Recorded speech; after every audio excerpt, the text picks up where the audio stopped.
Hey guys, as promised in my last video, I was thinking about doing some Q&As, answer some of your questions in video format, and this is going to be the first installment. Now, what I want to try to do with these videos is make them very short, and some of these questions I'm hoping to be able, because a lot of them are going to come down to options, because a lot of people see the income that I make on options.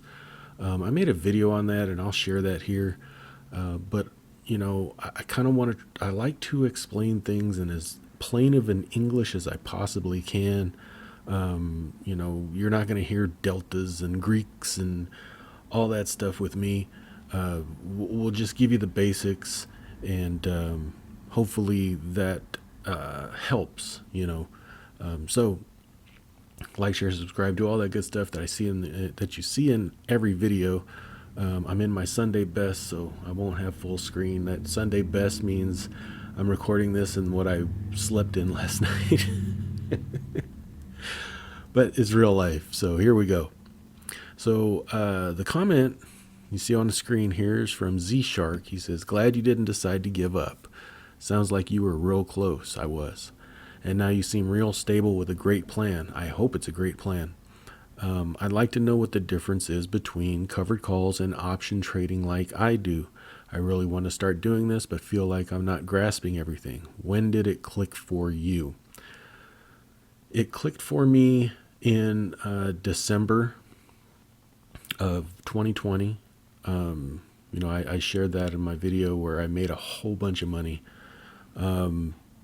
And it really amazed me because I made like $6,000 in the month of December. And it amazed me because, one, I had COVID during the month of December, part of the month.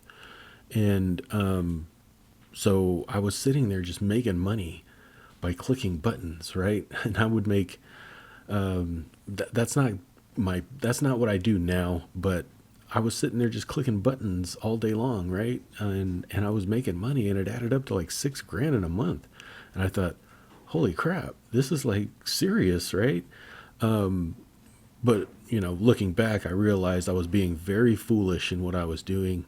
And like I mentioned in the video, I gave it all back in January. So I did make a video that explains the strategy that I use, and I'll link that up top and down below.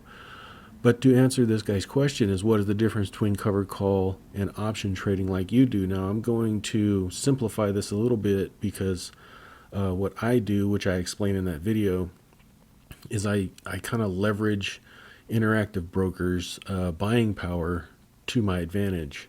And that's a little bit more advanced than what I'm going to explain here. And I just want to explain it like this just to because I think that's more appropriate for beginning option traders.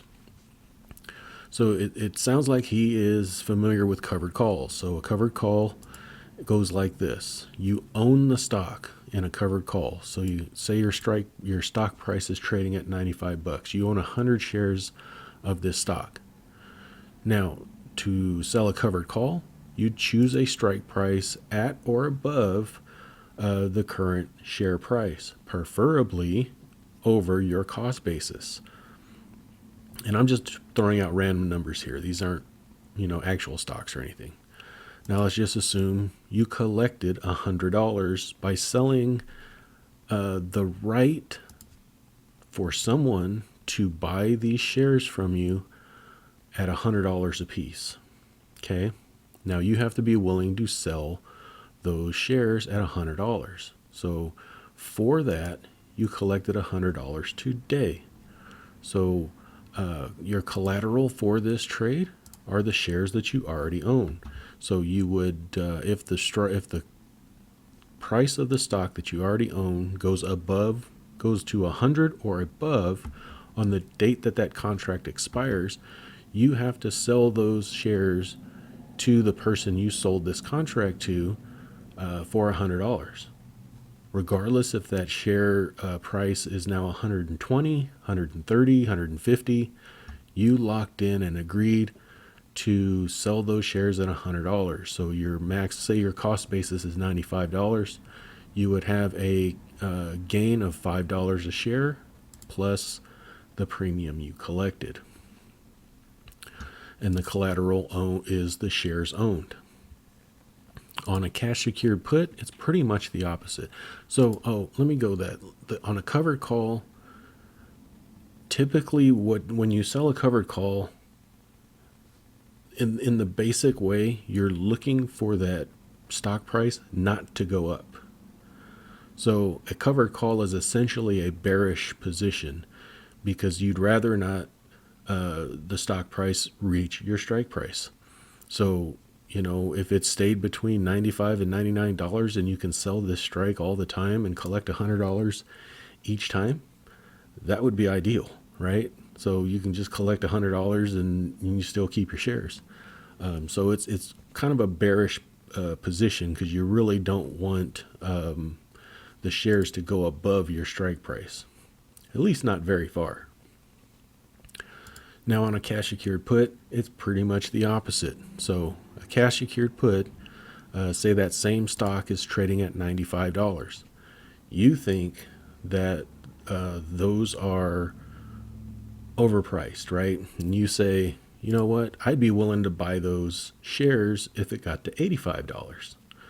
So you sell a contract to somebody and say, I would agree to buy those shares at $85 as long as you pay me a premium. And that premium, let's just say it's $100.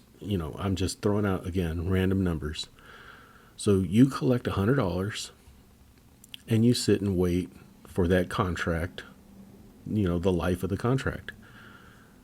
And the collateral is cash. So you would need $8,500 because each contract is worth 100 shares. So you would need $8,500 in cash as collateral to secure the trade and collect that $100. So what can happen is if this is essentially a bullish position, right? So you want the stock price as a cash secured put seller, you want the stock price to go up or at least stay the same. Or at least, at the very least, not hit $85. But if it does hit $85, you can take those shares and get them cheaper, plus you've collected the premium. So this is where I talked about charting. This is where charts really come into play, and that's in that video as well. If you can sell below support levels, at or below support levels of a stock, at least when you select your strike, at least you'll know that you are, you're getting in a good entry price, right? So that's pretty much it. The difference is the collateral. So you need cash to secure this. You need shares owned to secure this contract. So shares owned for covered call, cash for cash secured puts. And like I said, that video might explain a little bit more, but this is just the basics. I hope that answered your question. I'm trying to keep these as short as possible. It looks like I probably failed again. I can't do things short, sorry. But that's it. Hope you guys enjoyed. Like, share, subscribe, do all that good stuff. Leave me a comment down below. ETF questions, finance questions, I don't care. Life questions, I may make a video on it. You guys have a great one. We'll talk to you later. Thanks. Bye-bye. I am not a financial advisor. The information contained in this video is for entertainment and informational purposes only. It is not intended to be investment advice. Please seek a licensed professional for any investment, tax, or legal advice. Thank you.